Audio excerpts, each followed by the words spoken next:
ஒத்துக்கிறேன். பிரேவிஸ் இப்ப இங்க பாரு, இந்த வருஷம் போன வருஷம் இல்ல, அதனால நாங்க ரீப்ளேஸ்மெண்டா எடுத்துதான் ரொம்ப சொதப்புனாங்க. தீபக் கூட, ப்ரோ ராகுல் திரிபாட்டிலாம். ஒரு கேள்வி கேட்கறேன், ஒரே நிமிஷம் நான் ஒரு கேள்வி கேட்கறேன். கம்மின்ஸ் இருந்தா சன்ரைஸோட பேட்டிங் பவுலிங் அட்டாக் ஓரளவுக்கு இல்ல ஒரு 10% நல்லா இருக்குன்னு சொல்லுவீங்கல்ல, அது மாதிரி பிரேவிஸ் வந்து சிஎஸ்கே பேட்டிங் லைன் இருந்தா 100% நல்லா இருக்கும். 100 Ahmed, Akeal Hosein, Jamie Overton, Matt Henry, Khaleel Ahmed. 4 பேரு, கலீல் 4 அகமது. ஃபாரினர்ஸ். இதுக்கு இல்லாம கலீல் அகமது ஆட போறோம். நான் ஒன்னு சொல்றேன், இன்னொன்னு சொல்றேன். 100 அகமது தவிர மீதி 3 பேரும் அவங்க டீம்ல ப்ராமினன்ட் பவுலர்ஸ் கிடையாது. 2020 நியூசிலாந்துல மேட் ஹென்ரி உனக்கு ப்ராமினன்ட் பவுலர் கிடையாது. அகில் ஹுசேன் உனக்கு ப்ராமினன்ட் பவுலர் கிடையாது.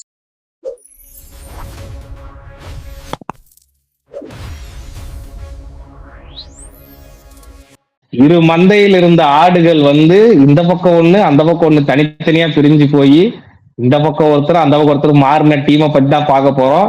ஆர்ஆர் விசஸ் சிஎஸ்கே அந்த மேட்சோட ப்ரிவியூ ஷோ தான் இது.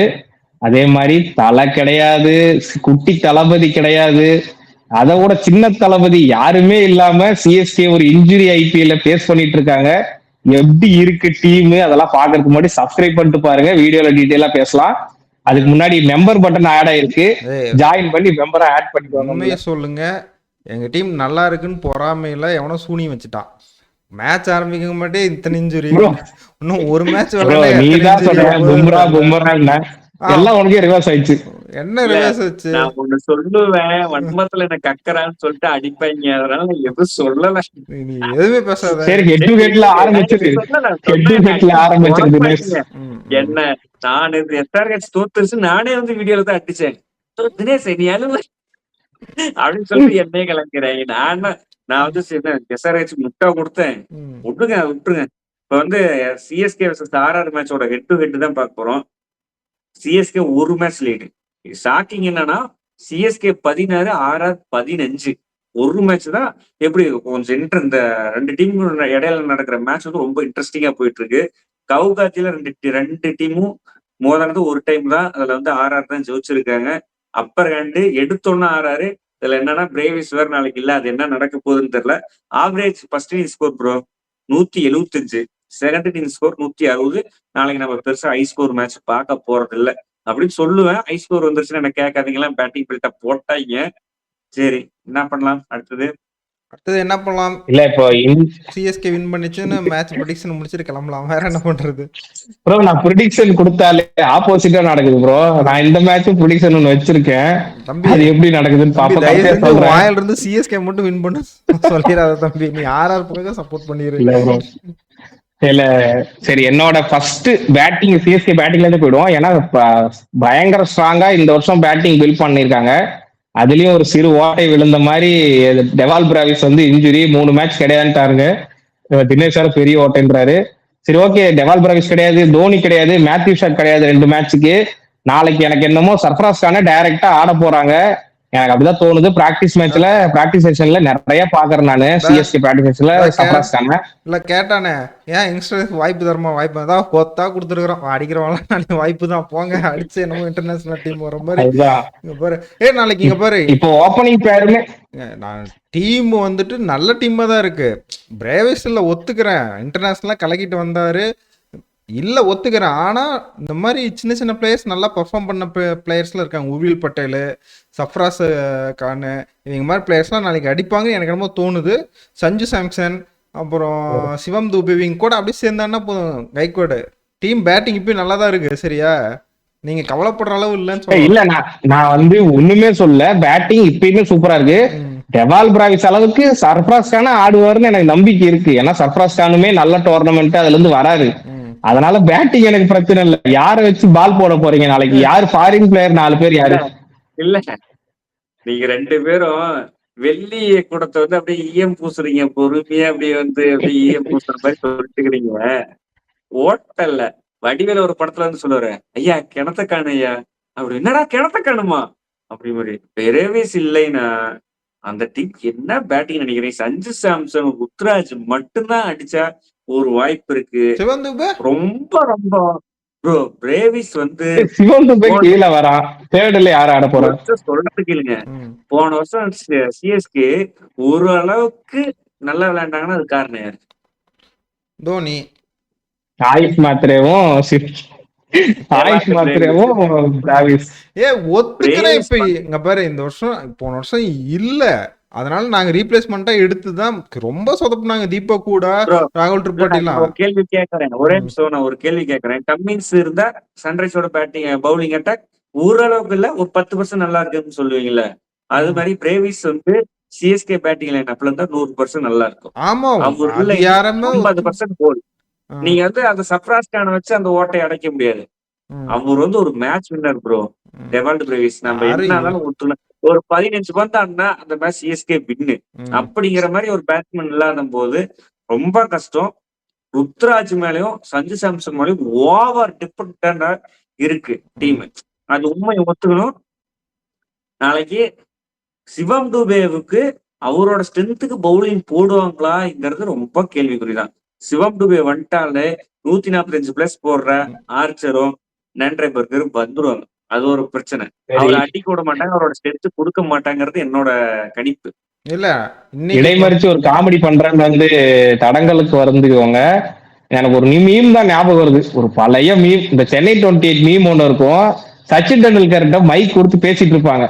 டே அவனுக்கு ஆடவே தெரியாதுடா, சொடுக்கு பால் போட்டா அவுட் ஆயிடுவான். அந்த மாதிரி ஒரு முக்கியமான சிஎஸ்கே பிளேயர் அங்க இருக்காரு ஜடேஜா. அவருக்குமே நிறைய சூட்சமங்கள்லாம் தெரிஞ்சிருக்கும். என்ன நினைக்கிற? நான் தான் சொல்றேன்ல, அவர் இருந்த பிளேயர்ஸ் யாரும் இல்ல, எல்லாம் புது பசங்களா இருக்காங்க. அதனால அந்த சுவிட்ச ஓப்பனரே இருக்காரு. ஓப்பனர் ருத்ராஜ் கெய்க்வாட் இருக்காரு. தம்பி இங்க மட்டும் என்ன தக்காளி தொக்கா, சஞ்சு சாம்சன் கேப்டன் பண்ணவர் இருக்காரு. நீ இப்படி சொன்னீங்கன்னா இங்க உனக்கு என்ன பண்ணும் அவர் சொல்லிக்குவாரு. இப்ப அதெல்லாம் விடுங்க. இவங்க டீமே 40 போட்டு வச்சிருக்காங்க. சரி போங்க. எங்களை மட்டும் குறை சொல்லுங்க. 6 மட்டும் என்ன ஒழுங்கா மேல மட்டும் தான் 2 பேர் இருக்க மாதிரி தெரியுது. மிடில்லாம் ஒருத்தனையும் காணுமே. அதை பத்தி பேசுங்க. பேட்டிங் லைனப் கொஞ்சம் நல்லாவே இருக்கு. எப்படி நான் சொல்றேன்னா, ஜெய்ஸ்வால் இந்தியா டீம் ரெட்டனிங்ல இருக்காரு. அவருக்கு ஒரு டைம் டு ப்ரூவ் பண்ணி ஆகணும். அவரு எவ்வளவு மோசமான சீசனா இருந்தாலும் ஒரு 500 ரன் அடிச்சிருவாரு ப்ரோ. சுமாரான பவுலிங் அட்டாக் இருந்துச்சு, நாளைக்கு அடிக்க வேண்டாம்னு சொல்லுங்க. நாங்க சிஎஸ்கே சுமாரான நல்ல பவுலிங் அட்டாக்கே அடிப்பாரு. சுமாரான பவுலிங் அட்டாக் இருந்துச்சுன்னா அவர் இன்னும் கொஞ்சம் நல்லா ஆடுவார். அவரை விக்கெட் எடுக்கிறாரு. அதுல 100 ஆகும்போது ஒரு 6வது ஓவர் 7வது ஓவர் இல்ல 4வது ஓவர் வரும். 3 ஓவர்லயே அவர் செட் ஆயிரும். அவரை விக்கெட் எடுக்கிற அளவுக்கு சிஎஸ்கே பவுலிங் இல்ல. இந்த வைபவ் சூரியன் இடையில குறுக்க மறுக்க வந்தாருன்னா ஒரு 10 பால் 15 பால் ஆனாரு 30 to 35. Shimron Hetmyer form of his லைஃப்ல இருக்கிறார். ரியான் பராக்கும் டைம் டு ப்ரூவ், அவருக்கு ப்ரூவ் பண்ணணும். துருவ் ஜுரேல் இருக்கிறார். பேட்டிங் லைனப் மத்த டீம்ல பாக்குற அளவுக்கு எம்ஐலயே எஸ்ஆர்ஹெச்லயே பாக்குற அளவுக்கு டீப் பேட்டிங் லைனப் கிடையாது. அதே மாதிரி ஸ்ட்ராங் பேட்டிங் லைனப் கிடையாது. எனக்கு தெரிஞ்சு இந்த டீம் பேட்டிங் லைனப் கொஞ்சம் வேலை செய்யற பேட்டிங் லைனப் மாதிரி தெரியுது. பழைய அந்த காலத்து 2020 விளையாடுறாங்கல்ல, ஒரு 180 190 அந்த டீம் மாதிரி எனக்கு தோணுது. கரெக்டா பேட்டிங், ஒரு ஆல்ரவுண்டர், 4 பவுலர், அப்படி எனக்கு தோணுது இந்த பேட்டிங் லைனப். துருவ் ஜுரேல்லாம் இருக்கனாலதான் எனக்கு என்னமோ கொஞ்சம் பரவாயில்ல, எஸ்சிஎஸ்கே ஜெயிக்குன்னு தோணுது. நான் துருவ் ஜுரேலுங்கிறவரை நம்பி போறேன். நாளைக்கு இல்ல, ரியான் பராக்குமே போன வருஷம் ஒரு கொஞ்சம் 2-3 கேம் எடுத்துட்டு போய் ஜெயிச்சு கொடுத்தாரு. ரியான் பராக்குமே நாளைக்கு எந்த பொசிஷன்ல ஆட போறாரு தெரியல, அதுதான் முக்கியம். 3 கேம் ரியான் பராக் ஆடுவாரு. 2-3 கேம் கொண்டு போய் ஜெயிச்சு கொடுத்தாராங்க. முன்னாடி ரியான் பராக் 100 அடிச்சா நினைக்கிறேன் போன சீசன். அமைதியா இருங்க. 100 6 பாலுக்கு 6 சிக்ஸ் அடிச்சா. 6 பாலுக்கு 6 அதுதான் ரியான் பராக். ஆமா, மொயின் அலி ஓவர்ல 6, அடுத்த ஓவர்ல வந்து அடுத்த ஓவர் ஃபர்ஸ்ட் பால்ல அடிச்சா நினைக்கிறேன். நீ ஓப்பனிங் இன்னைக்கு நின்ன மாதிரி ரோஹித் சர்மாவும் ரிக்கல்டன் நின்ன மாதிரி நாளைக்கு நின்ட்டாங்க ஒரு 100 ரன் பார்ட்னர்ஷிப்னா, கீழே ஹெட்மயர், ஜடேஜா, உங்களுக்கு துருவ் ஜுரேல், ரியான் பராக்லாம் வந்து ஈஸியா 200 220 எடுத்துட்டு போயிருவாங்க. பாருங்க, பங்காளி வன்மத்தை காட்டாத. ஏன் எங்க டீம்ல ப்ரூவ் பண்ண இன்டர்நேஷனல் சஞ்சு கைகோட வந்தா வராதா உனக்கு? நான் ஒண்ணே சொல்றேன், நீங்க ஆடுவீங்க. நான் எப்பயுமே சொல்றேன் சிஎஸ்கே பேட்டிங் நல்லா இருக்கு. பவுலிங் அவங்க போட்டுருவாங்க. சந்தீப் சர்மா, ஆர்ச்சரு, அதுக்கப்புறம் இவரு ஜடேஜா, இந்த மாதிரி இருக்கு. பவுலிங் இருக்கு. பிஷ்னா இருக்காரு, பிஷ்னா இருக்காங்க. இப்ப நாங்க இங்க பாரு, நாங்க இன்டர்நேஷனல் மேல பேட்டிங் எல்லாம் எடுக்க வாய்ப்பே இல்ல. நம்பி போறீங்க, ஓவர்டன் நம்பி போனா நீங்க சந்தீப் சர்மா நம்பி போறீங்க. அதே கைண்ட் ஆஃப் பவுலர் தானே. சந்தீப் சர்மா ப்ரூவ் பண்ணிருக்காரு. சந்தீப் சர்மா ப்ரூவ் பண்ணிருக்காரு. ஜெயிச்சு கொடுத்திருக்காரு ஆர்ஆருக்கு கடைசி 3 வருஷமா. சரி ஓகே, இப்ப இல்லையே, இப்ப யாருக்கு போட முடியும்? சரி அதுவும் பார்க்கலாம். நாளைக்கு தோனிக்கு பதிலா கார்த்திக் சர்மா என்ன பண்ண போறாரு. இன்எக்ஸ்பீரியன்ஸ் மிடில் ஆர்டர், ரொம்ப இன்எக்ஸ்பீரியன்ஸ் மிடில் ஆர்டர், பெருசா எக்ஸ்பீரியன்ஸ் இல்லாத பிளேயர்ஸ் தான் சிஎஸ்கே இருக்காங்க. நீங்க இப்ப பவுலிங் பத்தி பேசலாம். பவுலிங்குமே சிஎஸ்கே ப்ரோ. நூர் அகமது இங்க பாரு, நீங்க இப்ப பவுலிங் சொல்ற கேளு. Noor Ahmad, Akeal Hosein, Jamie Overton, Matt Henry, Khaleel Ahmed. 4 பேரு, கலீல் 4 அகமது. ஃபாரினர்ஸ். இதுக்கு இல்லாம கலீல் அகமது ஆட போறோம். நான் ஒண்ணு சொல்றேன், இன்னொன்னு சொல்றேன். நூர் அகமது தவிர மீதி 3 பேரும் அவங்க டீம்ல ப்ராமினன்ட் பவுலர்ஸ் கிடையாது. 2020 நியூசிலாந்துல மேட் ஹென்ரி உனக்கு ப்ராமினன்ட் பவுலர் கிடையாது. அகில் ஹுசேன் உனக்கு ப்ராமினன்ட் பவுலர் கிடையாது. நியூசிலாந்து கண்டிஷன்ல இது மாதிரி ஐபிஎல் டைம்ல இந்தியாவுக்கு வந்தா ஒரு பயங்கரமா அடி வாங்குவாரு. அகில் ஹுசேன் என்ன சொல்லு? அகில் ஹுசேன் கிடையாதா? புரியல. அகில் ஹுசேன் உனக்கு ப்ராமினன்ட் ஓப்பனிங் பவுலர் கிடையாது. அகில் ஹுசேன் வேர்ல்ட் கப்ல அகில் ஹுசேன் பண்ணதெல்லாம் பெரிய தப்பு. டிராப் பண்ணி ஆனல வெஸ்ட் இண்டீஸ். அது நாமளே பேசியிருக்கோம் அந்த ரிவ்யூ எல்லாம். இப்போ டஃபிக்கு விக்கெட் எடுத்தாருன்னா டஃபிக்கு அந்த புது பிச் கண்டிஷன் அவரே சொன்னாரு. இந்த மாதிரி பிச்சு நான் இதுக்கு முன்னாடி இந்த வேர்ல்டு கப்ல ஆடவே இல்லைன்ட்டு அவரே சொன்னாரு மேன் ஆஃப் த மேட்ச் வாங்கிட்டு. அதே மாதிரி மேட் ஹென்ரிக்குமே பட்டுருச்சுன்னா டஃபிக்கு பண்ண மாதிரியே முன்னாடியே அவருக்கு முடிச்சு கொடுத்துட்டு அனுப்பிட்டு அப்படிதான் பண்ணணும். அவருக்கு பட்டு விக்கெட் எடுத்துட்டாருன்னா. அதே மாதிரி கலீல் அகமது நல்லா தான் போட்டாரு பிராக்டிஸ் மேட்ச்ல. அகில் ஹுசேனை டிபெண்ட் பண்ணி போறீங்க. அகில் ஹுசேன் நூர் அகமதையும் அடிச்சிட்டாங்க. அகில் ஹுசேன் பெருசா ஐபிஎல் ஆடினது கிடையாது. 1-2 மேட்ச் தான் ஆடி இருக்காரு. நூர் அகமது எங்க அடிச்சாங்க? இதுல வேர்ல்டு கப்ல சான்ஸே ஒழுங்கா தெரியல. சும்மா நம்ம பேசக்கூடாது. கொடுத்த சான்ஸ்ல அடிதான் வாங்கினாரு. முட்டு கொடுக்காத அப்படி பேசக்கூடாது. வேர்ல்டு கப் மாதிரி 180 160 பிச்சிலேயே நூர் அகமதை போட்டு குப்பிட்டாங்க. இங்க 230 அடிச்சுட்டு சேஃபா இருக்க முடியல. அமித் வர்மா நீ வந்துட்டு அடிக்கவே மாட்டேற. ஒரு பிராக்டிஸ் மேட்ச்ல பேட்டிங்லேயே பட மாட்டேங்குன்னு சொல்லி கடைசி SRH அவரு தான் வந்து அடிச்சு கொடுத்தாரு. அந்த மாதிரிதான் நான் இது பார்ப்பேன். ஓகேவா? அதனால ஓகே ப்ரோ. இல்ல நான் நீங்க என்ன சொன்னாலும் இதுக்கு முட்டு கொடுக்க போறீங்க. சிஎஸ்கே சூப்பர் பவுலிங் அட்டாக் சொல்றேன், மறுபடியும் சொல்றேன். நாளைக்கு நேரம் வந்து பேசுவோம்ல, அப்ப பேசிக்கலாம். நான் சொல்றது மறுபடியும் சொல்றேன். எம்ஐலே பும்ரா இருக்கிறதுனால தான் சிறந்த பவுலிங் அட்டாக் மாதிரி தெரியுது. இந்த வருஷம் எந்த டீம்லயுமே பவுலிங் கிடையாது. நேற்று 29 ரன் 3 விக்கெட் எடுத்த டீம் 200 ரன் கன்சீட் பண்ணாங்க. இத்தனையும் எல்லாரும் அவுட் ஆயிட்டதுக்கு அப்புறம் அனிகேத் வருமா டேவிட் பெயின்லாம் வந்து அடிச்சு 200 ரன் வந்துச்சு. அப்படிங்கும் போது எந்த டீம் பவுலிங் அட்டாக் கிடையாது. சன்ரைஸ் தவிர நேற்று எம்ஐ வந்து அந்த இடத்துல அடிந்து 250 ரன் அடிச்சிருந்திருப்பாங்க. நான் மறுபடியும் சொல்றேன், எந்த டீமும் பவுலிங் கிடையாது. ஆர்ஆர் பவுலிங் சொல்லுங்க. ஆர்ஆர் பவுலிங் தான் பேசியாச்சு. ஆர்ச்சர் இருக்காரு, சந்தீப் சர்மா, பிஷ்னாயி, ஜடேஜா, நாண்ட்ரி பர்கரை யூஸ் பண்ணாலும் அவங்க யூஸ் பண்றதுக்கு அவங்க கிட்ட இப்ப ஸ்லாட் இருக்கு. நீங்க அதனால யூஸ் பண்ணலாம், வாய்ப்பு இருக்கு. ஓரளவுக்கு பண்ணிடுவாங்கன்னு தோணுதுன்னு சொல்றோம், அவ்வளவுதான். இப்ப நீங்க ஓவர்டனை டிபெண்ட் பண்ணி போற மாதிரி இருக்கு சிஎஸ்கே. எனக்கு ஓவர்டன் மேல நம்பிக்கை கிடையாது. இல்ல நான் இன்னொன்னு சொல்றேன், எனக்கு ஆர்ஆர் பேட்டிங்கோட பவுலிங் கொஞ்சம் நம்பிக்கை இருக்குது. நான் அப்படி சொல்றேன். எனக்கு ஆர்ஆர் பேட்டிங் மேல முதல் டாப் 2 நம்பி போறாங்க. ஆனா வந்து எனக்கு ஆர்ஆர் பவுலிங் மேல நம்பிக்கை இருக்கு. இந்த பவுலிங் அட்டாக் வச்சுட்டு 180 ரன்னுக்கு மேல தர மாட்டேன், அது கன்ஃபார்ம் சொல்லலாம். பேசினா ஆர்ச்சரே போன வருஷத்துல இருந்து ஐபிஎல் ஒழுங்கா பவுலிங் போடல. அதெல்லாம் இப்ப ரீசன்ட் ரெக்கார்ட் பார்த்தா கூட பயங்கரமா அடி வாங்கினாரு. ஐபிஎல் நல்லாவே பந்து போட்டாரு. ஒரு 3 மேட்ச் அந்த சன்ரைஸோட ஒரு வேர்ல்ட் ரெக்கார்ட் போட்டாரு. அதுக்கப்புறம் அந்த பஞ்சாப் மேட்ச் உனக்கு எனக்கு நல்லா ஞாபகம் இருக்கு. அந்த பைல்ஸ் பறந்துட்டு போச்சு. அந்த மேட்ச்ல இருந்து அனர்த் பயங்கரமா போட்டாரு. அது மாதிரி போடுறதுக்கான வாய்ப்புகள் இருக்கு. நீங்க எப்படி மேட் ஹென்ரிக்கு சொல்றீங்களோ, நீங்க எப்படி வந்து நூர் அகமது சொல்றீங்களோ, நீங்க எப்படி அகில் ஹுசேன் சொல்றீங்களோ, இதேதான் அங்க சொல்ற பாயிண்ட் இங்கேயே அப்படி இம்ப்ளிமெண்ட் ஆகும். இவங்களும் நாளைக்கு பர்ஃபார்ம் பண்ணலாம். பண்ணாம எப்படி போயிடுவாங்க? இல்ல நீங்க அவங்க சொல்றீங்க, அதேதான் இங்கேயும் இவங்க பர்ஃபார்ம் பண்ணுவாங்க. நாளைக்கு பேசுவோம். நாளைக்கு நேரம் வந்து பேசுவோம். சரி, ஓகே, நாளைக்கு நேரம் வந்து பேசுவோம். அதுக்கு முன்னாடி இந்த வீடியோல உங்களோட ப்ரிடிக்ஷன் சொல்லுங்க, யார் ஜெயிப்பா, அதே மாதிரி எந்த பர்சன்டேஜ், அதே மாதிரி இன்னொன்னு கடைசியா எந்த பிளேயர் வாட்ச் அவுட் டு நாளைக்கு டுமாரோ மேட்ச்ல. டீமுக்கு ஒரு பிளேயர் மட்டும் சொல்லுங்க, ஆளுக்கு ஒரு பிளேயர். இதுக்கெல்லாம் முன்னாடி நான் ஒரு பிளேயிங் 11 சொல்லிடுறேன். வித்தியாசமா ஆர்ஆருக்கு ஒண்ணு சொல்றேன். ஜெய்ஸ்வால், சூரியவன்சி, ஹெட்மயர் நான் 1 டவுன் விளாடுறேன். ரியான் பராக் கேப்டன் 4, துருஜுரே, டெனாவன் ஃபெரரா, இன்னொரு பிளேயிங் 11 சொல்றேன். ஸ்லாஷ் சனகா, ரவீந்திர ஜடேஜா 7, 8 வந்து ஜோஃப்ரா ஆர்ச்சர், 9 வந்து சந்தீப் சர்மா, 10 வந்து டாண்ட்ரே பெர்கர், 11 வந்து ரவி பிஷ்னாய். இம்பாக்ட் பிளேயர்லாம் போன வருஷம் சொதப்புனா வந்து சிவம் டூபே.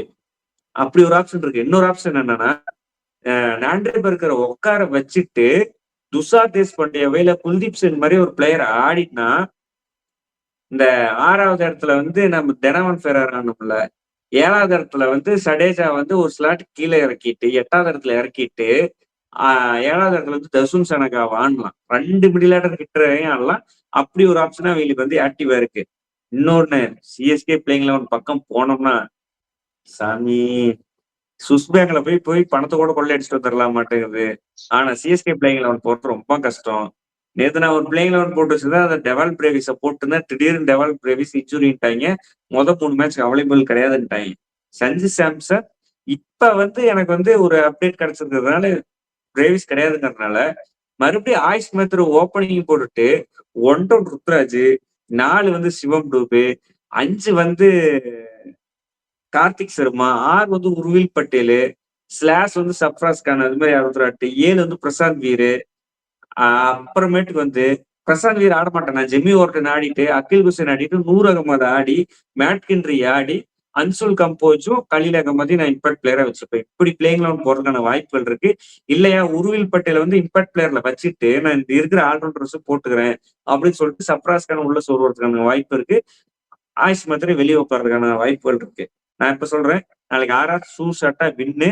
என்னோட வின்னிங் பெர்சன்டேஜ் வந்து 60க்கு 40. என்னோட பிளேயர் டு வாட்ச் வந்து கண்ணை மூடிட்டு நாளைக்கு வைபவ் சூரியவன்சிக்கு ஒரு காட்டுல மழை பெய்யுது அப்படிங்கிற மாதிரி ஒரு ஆட்டம் இருக்கு போகுது. சரி, ஓகே. என்னோட ப்ரிடிக்ஷன், நான் ஸ்குவாட்ல பெருசா மாறுபடல. சர்ஃப்ராஸ் கான கண்டிப்பா நாளைக்கு ஆடுவாங்கன்னு தோணுது. ஏன்னா இந்த திங்ஸ் அந்த இவரு பிராவிஸ் இல்லாது, கீழே தோனி இல்லாது, அதனால சர்ஃப்ராஸ் கான நிறைய பிராக்டிஸ் செக்ஷன்ல பார்த்தேன், நல்லா அடிக்கிறாரு. சர்ஃப்ராஸ் கான் ஆடுவாங்கன்னு தோணுது. நாளைக்கு சிஎஸ்கே வின் பண்ணுது. என்னோட ப்ரிடிக்ஷன் வந்து நாளைக்கு சிஎஸ்கே வின் பண்ணுது. ஒரு நம்பிக்கையோட போற விடுங்க, என் நம்பிக்கை கெடுக்காதுங்க யாரும். இவன் வேற வாங்கிட்டானே, 55க்கு 45 என்னோட பர்சன்டேஜ். வாட்ச் அவுட் பிளேயர் வந்து சர்ஃப்ராஸ் கான். இல்ல இப்பதான் எனக்கு ஒரு நிம்மதியாவே இருக்கு சாமி. அப்பா தவிர வீடியோ சொல்ல வேணாம், நீங்க பேசுங்க. என்னோட கருத்து முடிய போகுது. அடி போடுறாங்க, நான் இதை வேற சொல்லி நான் என்ன அடி வந்து நான் ரெடியா இல்ல, நீங்க இப்ப பேசுங்க. இல்ல நான் நாளைக்கு பேசுகிறேன் எல்லாத்தையும். இல்ல நந்தன் வந்து கடைசியா ஒரு விமோச்சனம் கிடைக்கிற மாதிரி அவன் சொன்னது இந்த மேட்ச்ல நடந்துரும்னு நினைக்கிறேன். எனக்கு வந்துட்டு சிஎஸ்கே வின் பண்ணிரும்னு நினைக்கிறேன். ரொம்ப க்ளோஸ் மேட்சாக இருக்க போது இப்போ பார்த்த 2 மேட்ச் மாதிரிலாம் இருக்காதுன்னு நினைக்கிறேன். ஒன் சைடாக போயிட்டு இவங்க தான் அடிக்க போகிறாங்க அந்த மாதிரிலாம் இருக்காது.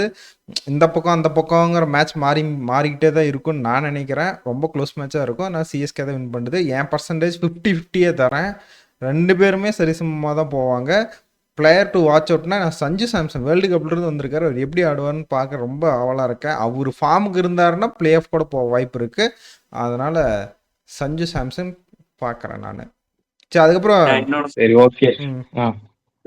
கேள்விதான் சொல்றதுனால சொல்றேன். லெப்ட் ஆர்ம்ல நாளைக்கு ஓடியாந்து ஒருத்தர் ஆர்ஆர்ல பந்து போடுவாரு, அவர் ஓவர் அவுட் ஆயிடுவாரு. அப்படி பார்த்தா இருக்கணும். சரி, அதெல்லாம் கேள்வி கேளுங்க. சரி, ஓகே. கேள்விகள் நேரம் இது.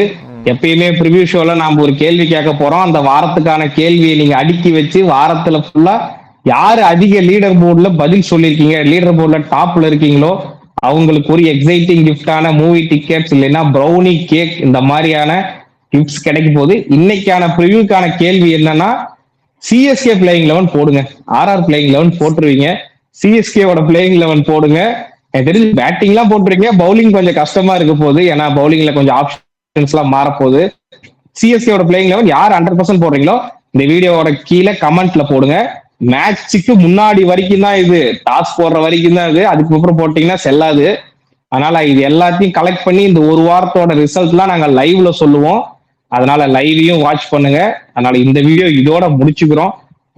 ப்ரிவியூல சந்திக்கிறோம். யாரு ஜெயிக்கிறாங்க, யாரு தோக்குறாங்க, உங்களோட ப்ரிடிக்ஷனே கீழே போடுங்க.